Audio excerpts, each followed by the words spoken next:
Everyone in America has the same opportunities, and I have to disagree with this statement. Why? Because not all Americans do have the same opportunity. Most minorities do not have the same access to things as many white Americans.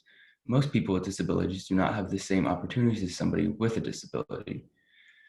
Most women in the work field don't have the same opportunities as their male colleagues, nor do they make as much doing the same job. Research shows that children who grew up in poverty will not have the same chances as the child who grew up in a well-established middle-class home. So why do Americans think that everyone has the same opportunity?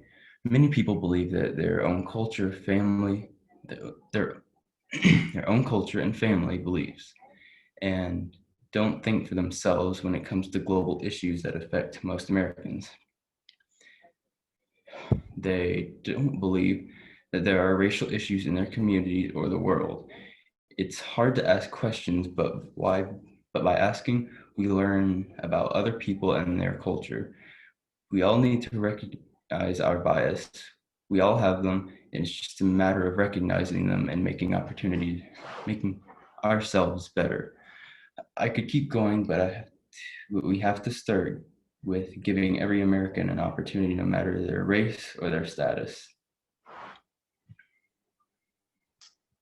But life feels really hard for me. How can I have privilege when it doesn't feel that way? I'm not good at debating.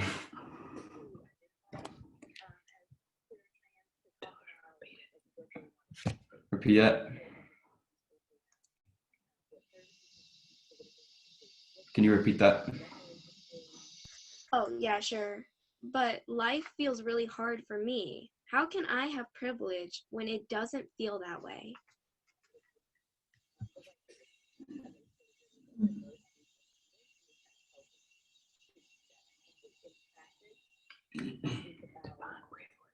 Define privilege.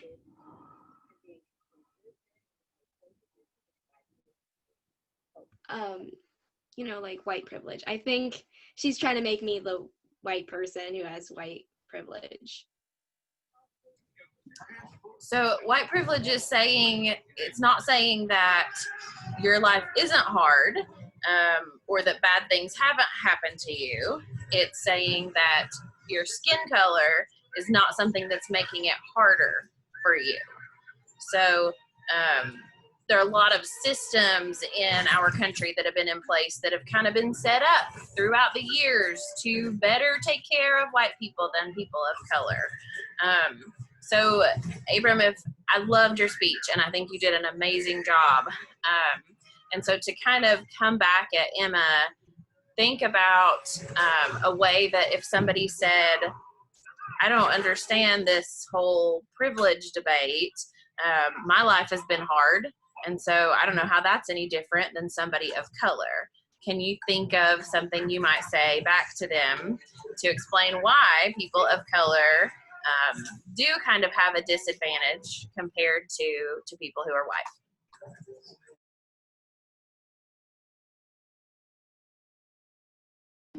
That's because white people are better taken care of than people of color by our government and stuff.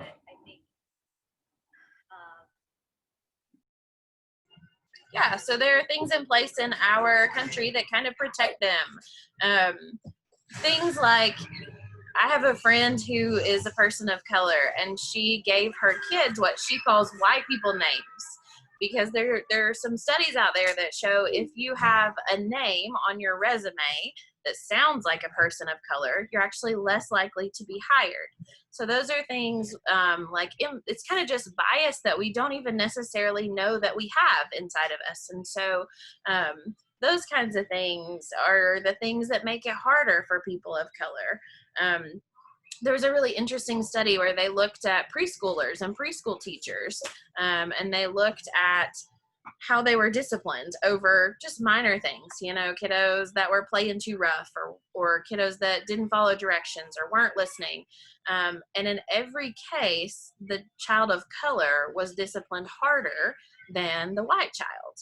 And so even those things those preschool teachers were very, you know, in their opinions, in their minds, like they didn't mean those things. They didn't do those on purpose, but it's just this bias that we have towards people of color because we've kind of been taught that way, or we've seen those things throughout our lives. And so another thing to think about is, you know, a lot of white people are able to, there's something called generational wealth. So like my parents, I was able to buy a house that belonged to my grandfather because my you know, my family was able to help me in that way. And studies show that generational wealth doesn't necessarily exist in Black communities. And so that's something that, you know, that was just a natural thing that was helpful to me, that not all people of color would have necessarily. So a great answer to that question is always saying that you have privilege doesn't mean that you haven't had a hard life. Hard things happen to white people too. It just means that your skin color is not something that's making it even harder for your life. So great job, guys. Thank you. Thank you. All right. So next I have no, let's see. Yep, Emma. Right? Is that what I said? Emma next. I'm a little nervous because I brought it back to more of today than history. So I don't know how I'm going to react to the rebuttal yet. You're good. So your rebuttal will be different from Abram's rebuttal. So you just give your speech, and I'm actually going to send Abram a rebuttal for you. So okay. Whenever you're ready. Mm-hmm. Black Americans cannot be expected to put something behind them when it's still in front of them. Racism is still alive today, and denying that is complete mockery.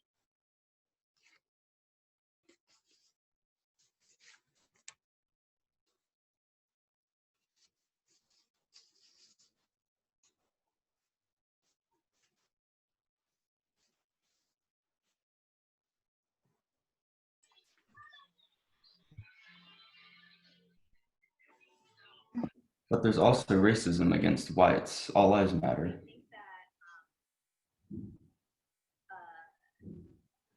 Polls showed that 57% of all white people believe same as you, that discrimination against white people is as bad as discrimination against Black people, that Black people get to go to college for free and have better opportunities. And yet, white people still make up 3/4 of all grants and scholarships, and 62% of college students are white.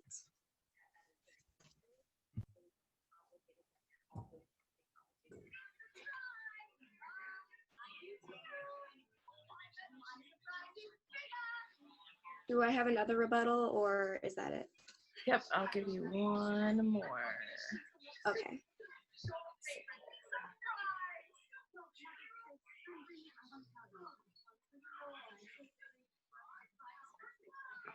So if people would just follow the law, they would be fine.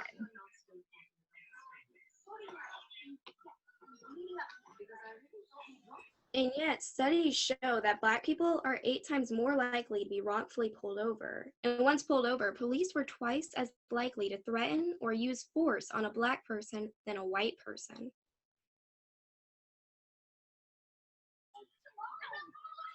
Anybody else have a rebuttal for M they want to share?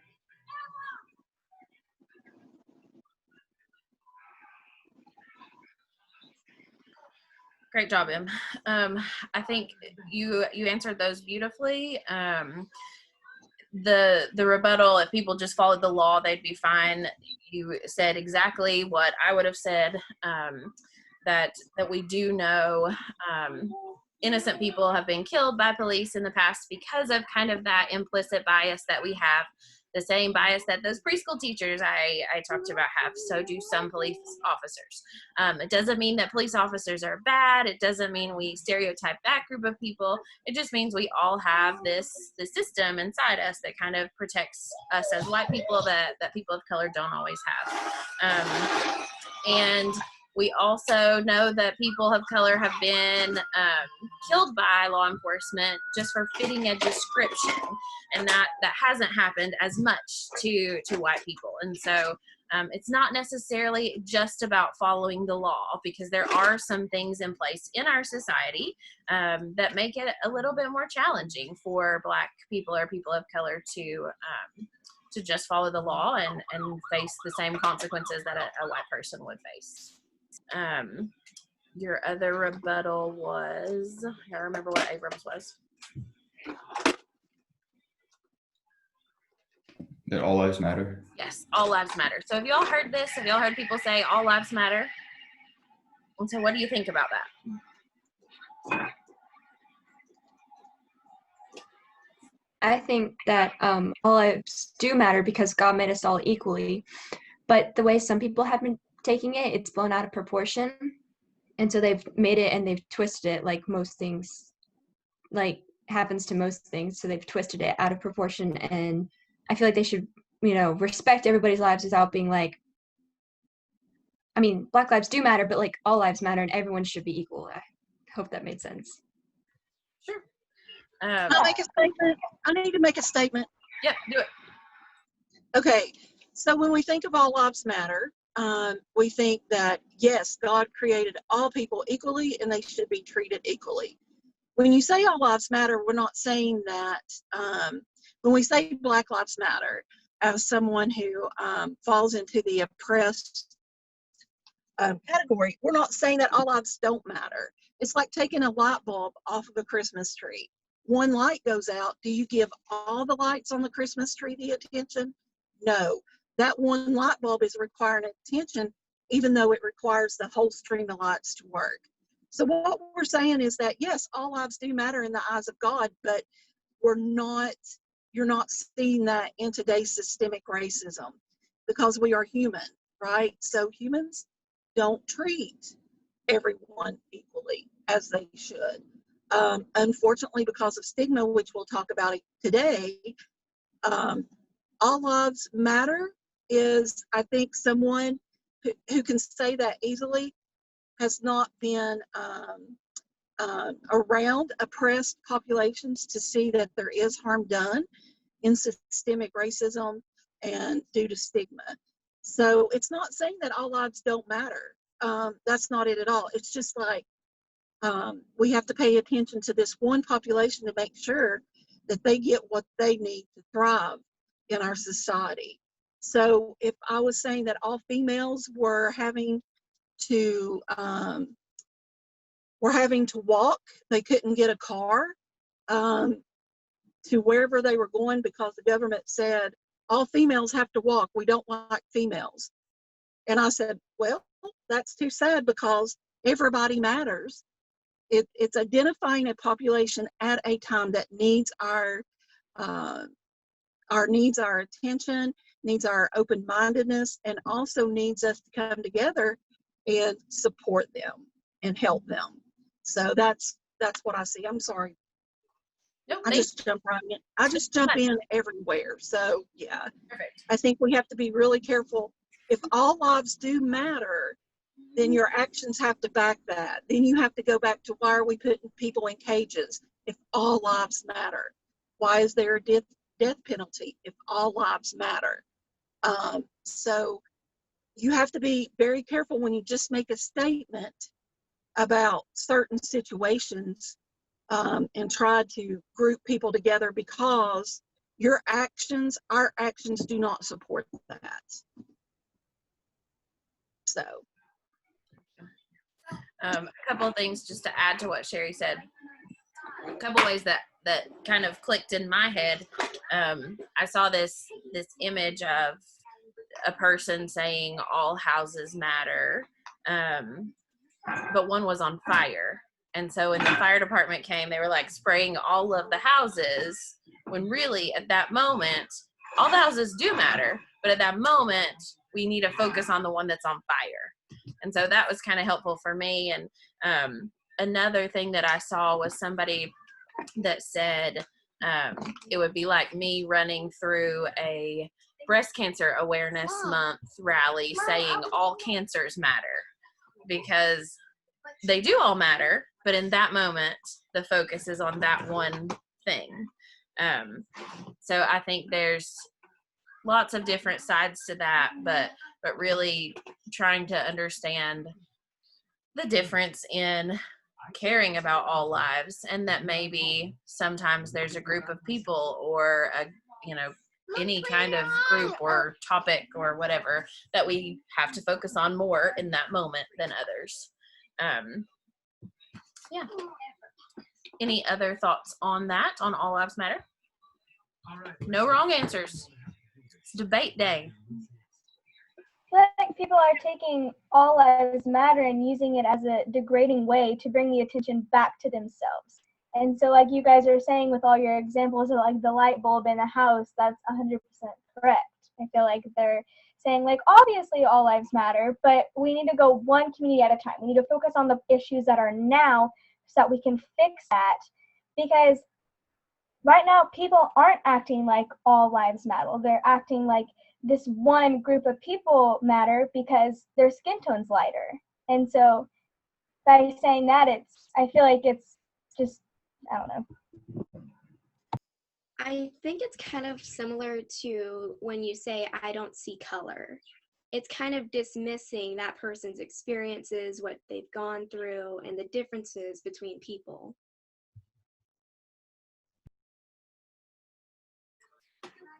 Yes, thank you all. I am going to stick a little, I don't know what it is, a little blog post thing in the chat box just to read through to you. Sometimes I know how I feel or know what I want to say, and other people just say it so much more beautifully than I can. So I'll share this with you too, and then Sherry, you got something else? No, I was just going to say, give me 2 minutes to run to the restroom, and I'll be right back. You're good. You're good. Okay. Thank you. Thank you. All right. So we will shift to Grace. If you're ready.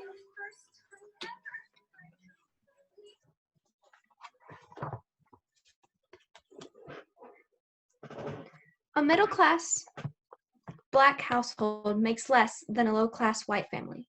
A Black neighborhood is more dangerous than a white neighborhood. Residential racial segregation is a huge problem, says the Century Foundation. In highly segregated areas, the unemployment rate for young men was 17.4%, higher than the 10.1% in moderately segregated communities. Segregation was, and still is, used to promote white supremacy. It is a hard process to eliminate, shown by how we are still struggling to do today. Segregation hurts all sides of the community, from Hispanics to Latinxes to African Americans to whites. Each community is poorer with segregation. Did you know that African American households with the head of the family holding a bachelor's degree has just 2/3 of the wealth as compared to a white household headed by an individual lacking a high school degree? In conclusion, all minorities, not just African Americans, aren't offered the same opportunity as whites. Find out what you can do in your community to break down the walls of segregation. But what about war and hunger and the pandemic? There are much bigger problems. Yes, there are bigger problems, but those have partly stemmed from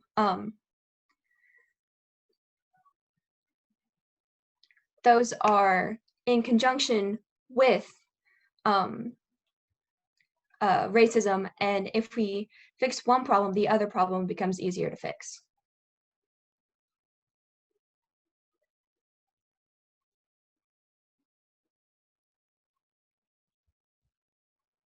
How come other races don't protest? I'm sorry, I didn't catch that. How come other races don't protest? I don't have an answer for that, I'm sorry. Okay. Anybody want to help her? Why don't other races protest? All these people of color are so loud right now. Why aren't other people, other groups protesting? I think that comes back to all lives matter in the way that we were saying, because if others are protesting their cultures or their beliefs or white supremacy and stuff like that, then that's taking the attention away from Black Lives Matter. And so I think Black Lives Matter is something that people are focusing on now to protest and spread awareness about. And then, yeah, so I feel like saying protesting for other races that are against what we're working for now is almost the same as being like all lives matter. But I also think that, to go back to your question about populations that don't protest, why do people not protest? So let's look at an example of Black Lives Matter. Indigenous populations do at times protest, and unfortunately they are imprisoned. If you see the population today that's protesting Black Lives Matter, I mean, even the reporters are being shot with canisters, rubber bullets. Unfortunately, some of the indigenous populations, like your Mexican population, are scared of going back. And they're scared if they protest. They depend on actually people, their allies, to protest for them. And we do. But populations that protest for their lands are not larger populations, so you don't hear as much about their protests, but they do. They protest for their land, they protest for their rights. And unfortunately, some of those are imprisoned and harm comes to them for protesting. You have a larger, even though the Black population represents about 13%, I think it's 13% of the whole population, they are a bigger population that allows them to have more voice. But also think about in history, if when they did try to protest, I mean, people were lynched, they were killed. Even women were called witches. So I think there's a fear in standing up for yourself and protesting. So I know that me, as being a felon, when we protest, there's always, or advocacy, when I advocate, there's always a fear that, well, you're a felon, so A, you're not heard, right? B, you screwed up, it's your fault. You shouldn't have a voice anyway. Well, I've got 4 college degrees, and yes, I did screw up, but I am in substance use disorder. So what I'm saying is that smaller populations sometimes have a fear of protesting for what they believe in and settle for conditions that that they are in, because actually it's probably better than what they were in. I'm going to shut up until you tell me to go again. Oh, you're good. I'm glad you're here. I also want y'all to think about some of these rebuttals and really what they're saying. So a lot of rebuttals, to me, kind of like change the question a little bit, or aren't actually relevant. We say, I was trying to think of one. So, we say something and they don't have an answer to it, or they're not sure if you're right or not. And so they just say, well, they need to learn to take a joke, or not all white people feel that way, or, well, not everybody's protesting, or let's talk about war and hunger and the pandemic instead. And so a lot of times they kind of just want to change the narrative. Like they're shifting what you're talking about to kind of try to change it and not really answer your hard question, or not really think about their stance on that issue. This can go for anything, not just this topic, but if you ever get into a conversation with somebody who maybe has differing beliefs from you, and they kind of do that, they try to sidetrack you, and you're talking about racism, and they say, but what about war?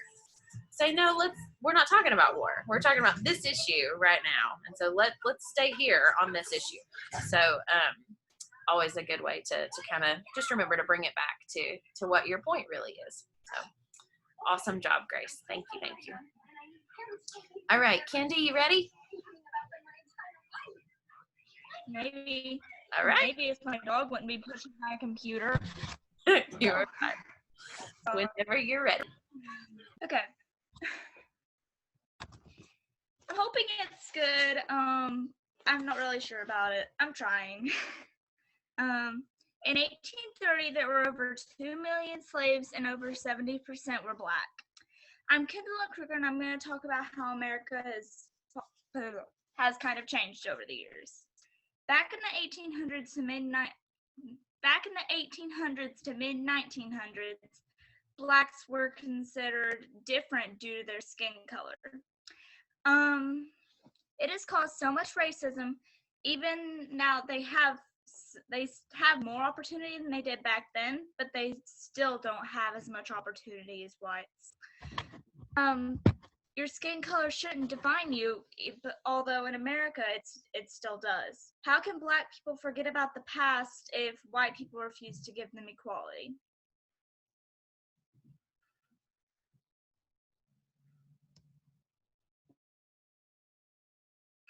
Great job, Kendi. Hold on 1 second.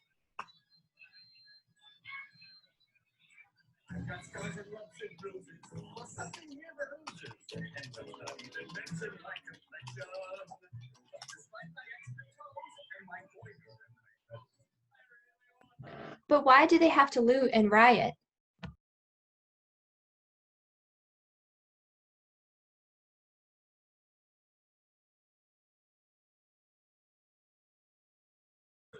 Any thoughts on that?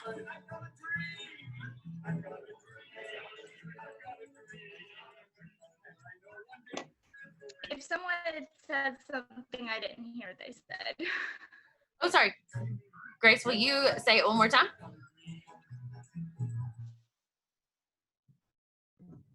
But why do they have to loot and riot?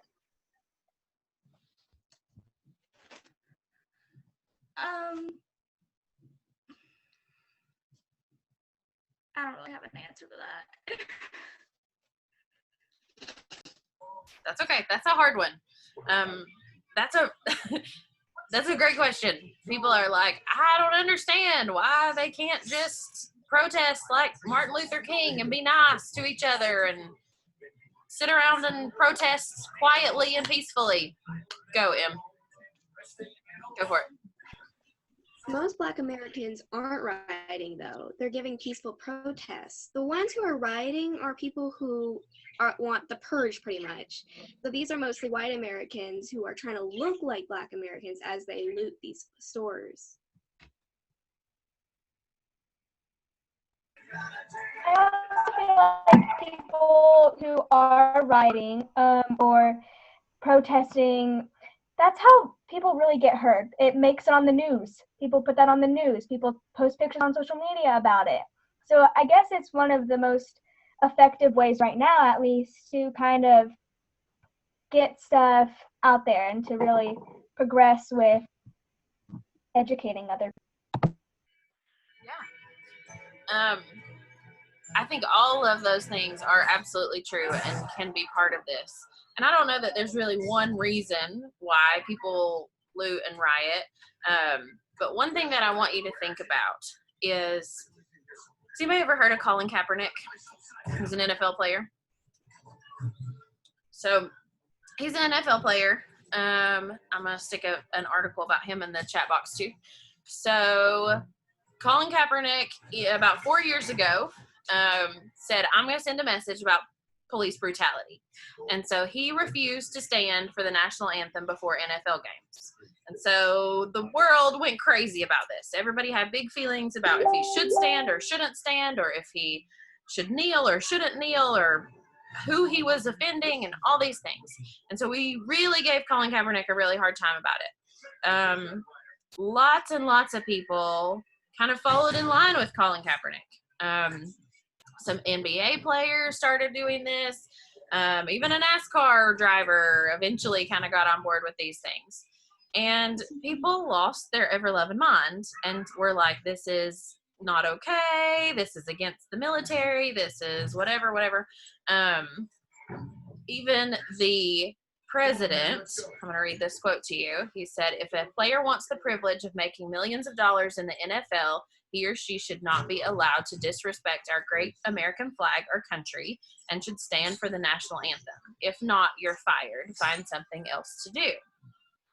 So when people have peacefully protested or have tried to raise awareness in ways that were not wild and crazy and rioting and looting and doing big dramatic things, how was it received?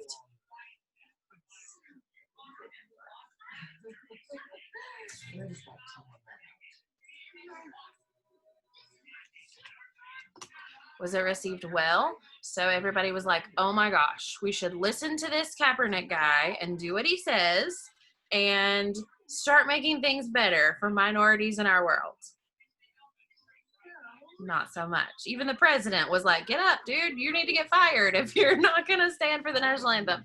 And that's just one example. There's lots of big feelings around Kaepernick and all those things. But that's just one example of, I think for years now, there have been some people who have really tried to raise awareness about this, and people who have said, this is an issue and let's talk about this, and haven't gotten much traction.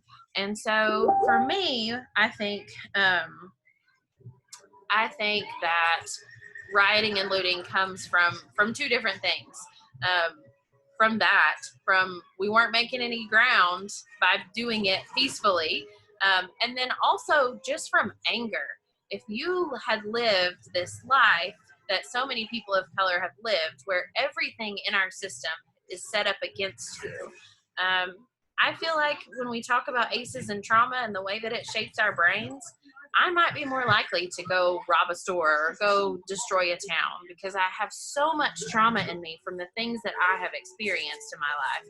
And my brain has been shaped in a way that maybe that feels like the best solution. So not really a right answer to that question, but kind of my thoughts on it. Sherry, you got more to go with it?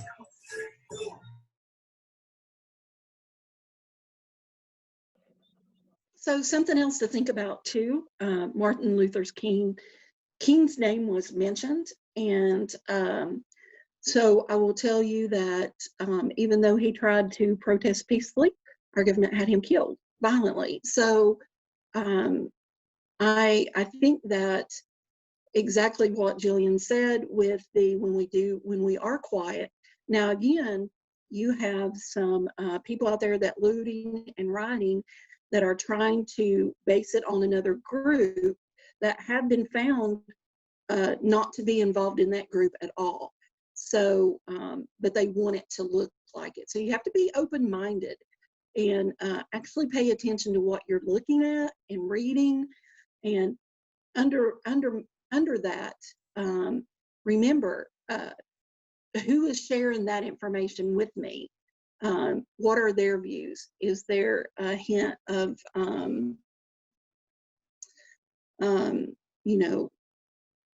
do they fall on one side or the other? So yes, I mean, just think about the violence in the past by different races. On the bus, she got on the bus and different races going to school. There was all kinds of violence from white people.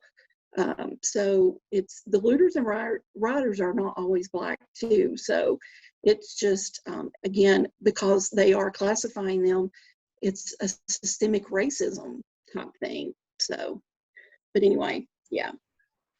Thank you. I put some articles in the chat box. If y'all are interested in this, know that in the chat box there are 3 little dots where you can save the chat to your computer if you want to look at this later. Also know that I am putting differing opinions in the chat box. So my job is not to tell you how to think, but my job is to put all the information out there and let you all decide how you feel about it. And so I put some articles in the chat box. You all feel free to look at those if you want to. There are some examples of peaceful protests that did work, and then there are also an opinion piece. So again, not gospel, someone else's opinion that you can use to form your own opinion if you want, on violent protests and why violent protests work. So out there for y'all if you want them. Great job, Kendi. You got a question? How did you say that you saved the chat box? So in the chat box, there are 3 little dots. Do you see them? Mine says file, and then there's 3 little dots beside it. Anybody else see it? Does it look different to y'all than me? Don't see it? I'll just send this to y'all. Some of you see it and some of you don't. So I'll save the chat box and I'll send it to all of you. How about that? So you'll have it. Okay. Awesome. Thank you, Candy. Great job. All right, Ken, are you ready? Yep. All right, whenever you're ready. The myth that past laws or racial acts are still in place today is not actually a myth. It's a fact. Even though it may not be an actual law anymore, it's still in place in some way. Hi, my name is McKenna Marr, and I'm going to talk about why the past can in fact affect the future. For example, the Confederate flag. All over the world, you see people with the Confederate flag in their yard or on the back of their car. There are yard signs that people put up that might be racist. The past has always and will always affect the future, whether it's the same way or not. If people are raised believing one thing, between whether that's a law or a stereotype, that will always be known to them, and they will most likely always follow that.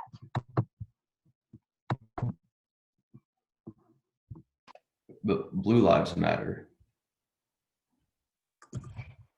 Yes, but like they were saying, blue lives do matter, but also with peaceful protests, cops are the ones that are making it not so peaceful. Now, not all cops. Some cops are taking knees and helping with the protests, but they're the ones that are kind of making it violent sometimes.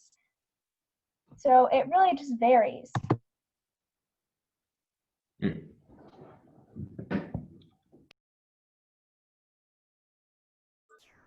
Hey, Grace, you've got one too.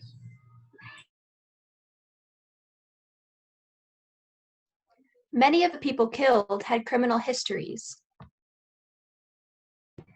That is also often true. I know with George Floyd, he was accused and possibly did with some frauds on a credit card and stuff like that.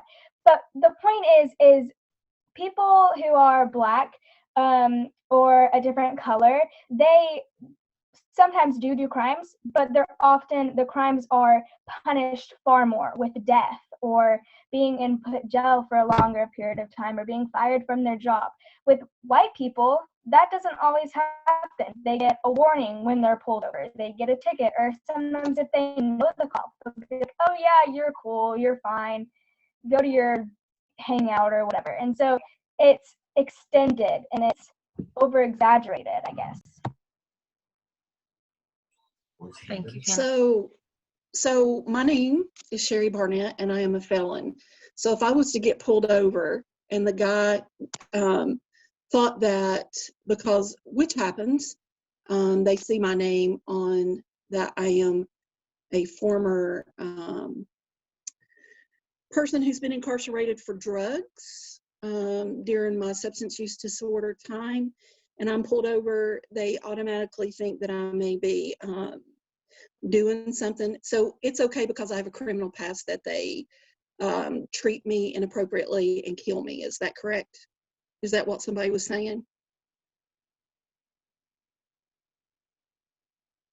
Because I have 6 years clean and I work in the community to help others that suffer from substance use disorder. I also advocate for individuals that are coming out of the prison system. One thing you might want to look up is mass incarceration. It is a highly heated topic because we incarcerate people for disease processes, such as substance use disorder. So chances are, if I was Black, yes, they would treat me differently. But just because I have a past doesn't make it okay. What would my children say if somebody killed me? Because I have 2 beautiful boys. So. And I think for me, this goes back to all lives matter, because if we're saying all lives matter, then even the lives that have a criminal past have to matter. So Absolutely. Yeah, your actions have to speak it. If you're going to yell a slogan such as all lives matter, your actions have to back it. So does that mean you're going to bat for the homeless person? Are you going to bat for the person who suffers, like me, from substance use disorder? So when I say Black Lives Matter, I can assure you that my children, my son is gay. So you may feel differently because he's LGBTQ.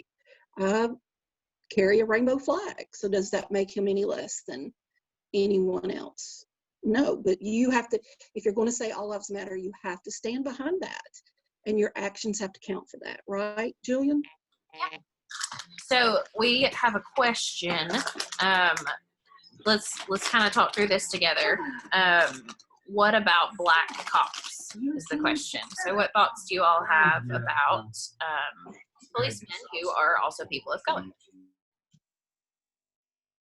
So there is this really good movie. I don't know if any of you guys have seen it, but it's called The Hate You Give. And the main character, her name is Star. She is black.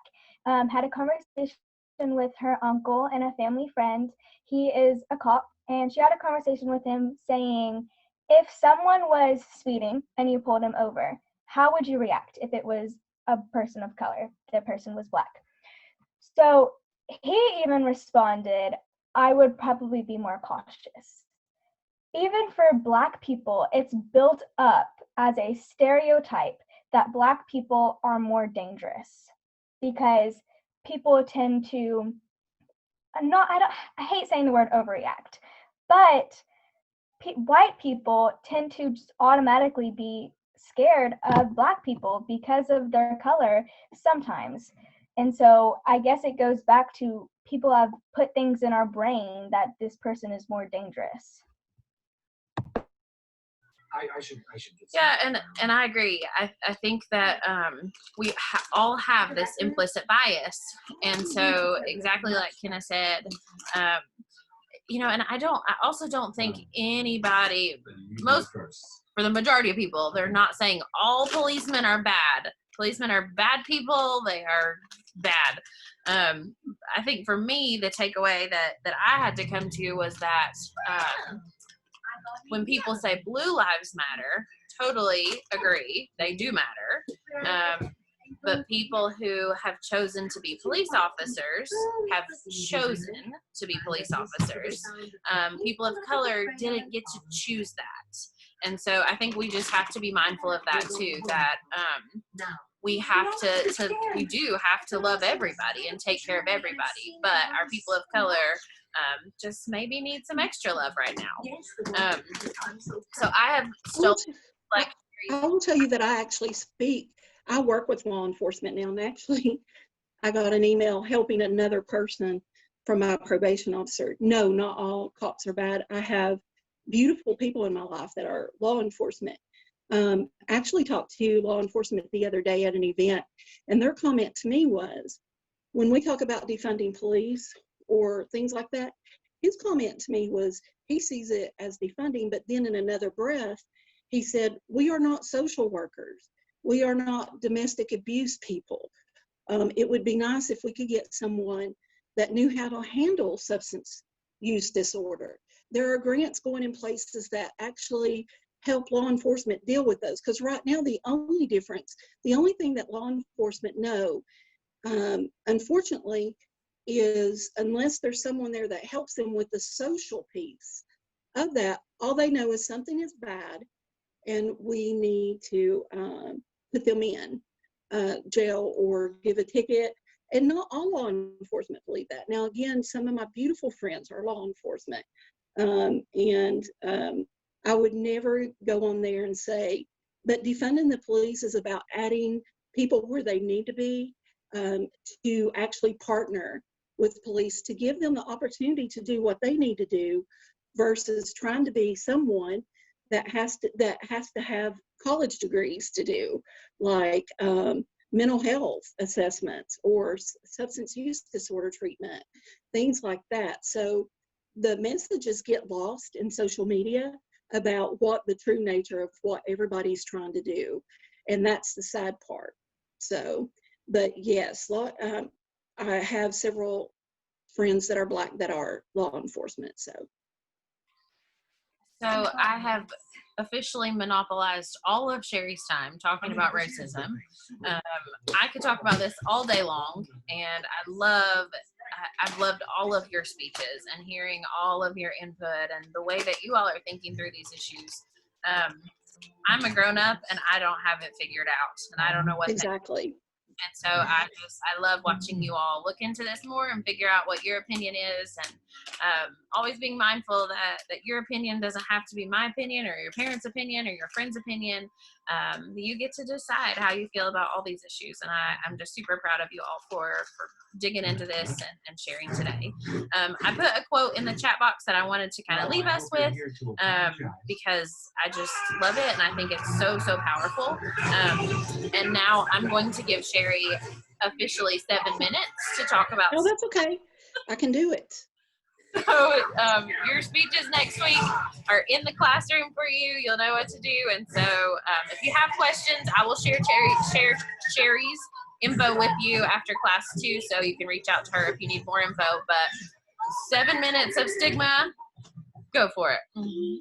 Okay, so a lot of you guys already know me, I'm sure. My name is Sherry Barnett. When I start kind of the lesson on stigma, I kind of put my name up on the board, and I kind of put my degrees and my titles, and I ask people in high school, what else do they think of me? Because up on the board is Sherry Barnett, BSN, which I have a bachelor's, MSN, which I have a master's, FNP, which I am a family nurse practitioner postmaster's, and I am board certified. I am also a CPRS, which is a certified peer recovery specialist. So a lot of exercises I do towards stigma are, tell me what else you think of me, and when you see me. And no one ever figures out that I am a felon or I suffer from substance use disorder. Unfortunately, I cannot find a picture of my mugshot, or I would show you guys, but Googling my name, you'll find all the work that I do nowadays in the community. I'm very active in our community as the regional overdose prevention specialist.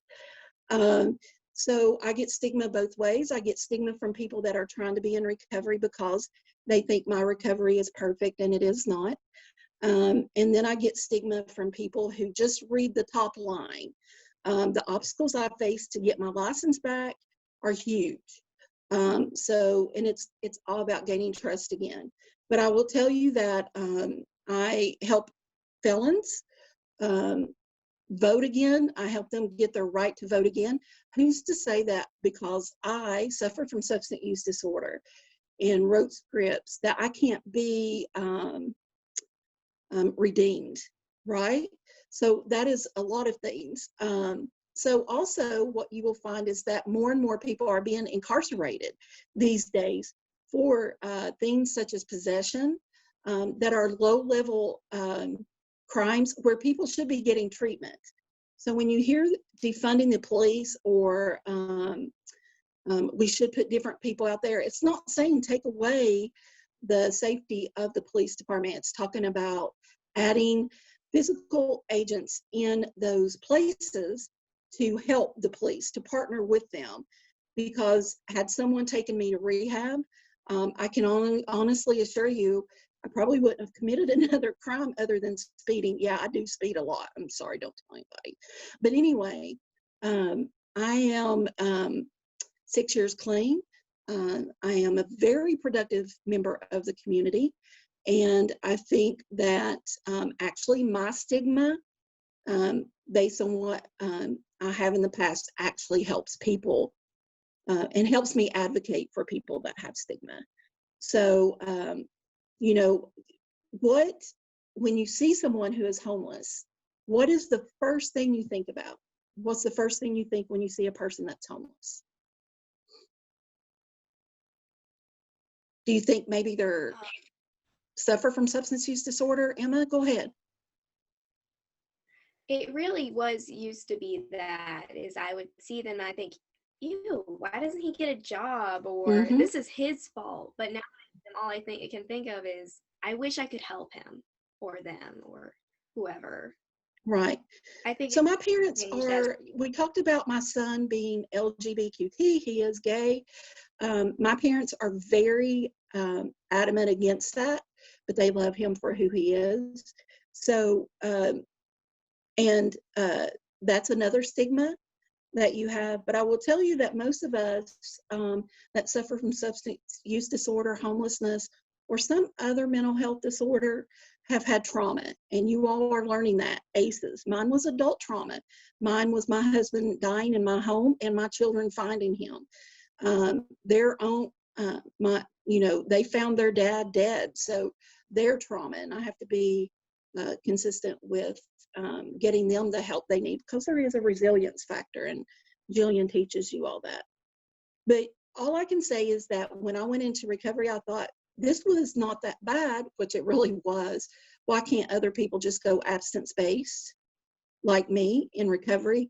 And unfortunately, it took me years to be open-minded and realize that just like recovery, there's differences in how people recover, just like their thumbprint. So, I have to be open-minded in my dad's thoughts, and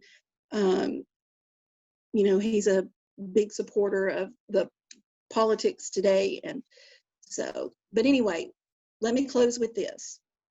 No matter how you feel or what you think, every life is valuable. Every life is valuable. Someone is someone's mom, dad, brother, sister. Someone has someone who loves them, at least 5 people that they may not know about. To give up on somebody is devaluing them. It's not the same as setting boundaries and saying you're going to do this or that. Devaluing a person because of their mental health history or because of what they've done in the past says that I am more valuable than you, and that is not true, especially if you believe in certain religions where redemption was paid for by an ultimate price on the cross, right? So, if you want to use a higher power to say, your life is no different than mine. Show empathy when you deal with someone, because you never know what someone has gone through. Never. The least you can do is be kind and listen. So you may not agree, and that's absolutely fine. And that is what I preach across that is my goal in life, is to teach everybody that they are valuable and that they are loved. So any questions for me?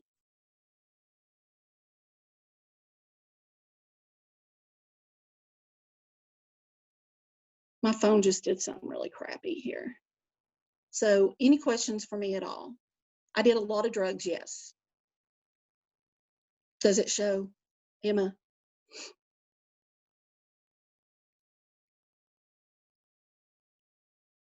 So I am overwhelmingly impressed with each of your conversations and rebuttals.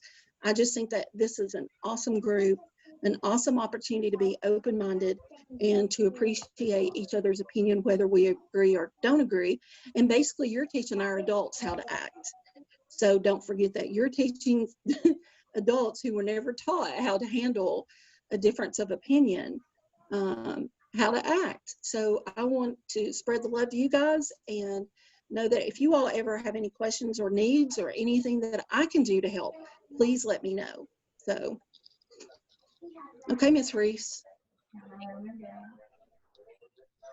All right, we are switching over to our SADD Club leadership. We have got to come up with a name for this thing that we are meeting. So we'll give everybody just a second to get on, and then we'll get started. All my leadership crew, I updated the agenda. Did y'all see it in the thing? Okay, perfect. Oh, like 5 minutes ago, so. Beautiful. Must have been stuff for me to do anyway, but it's all in there. Why were you doing it at 5 a.m., Jillian Reese? I got home from my office about 5:30. So. Oh my goodness. Sleep is overrated. Do as I say, not as I do. Don't go tell your parents. What I learned today from Miss Jillian is never to sleep.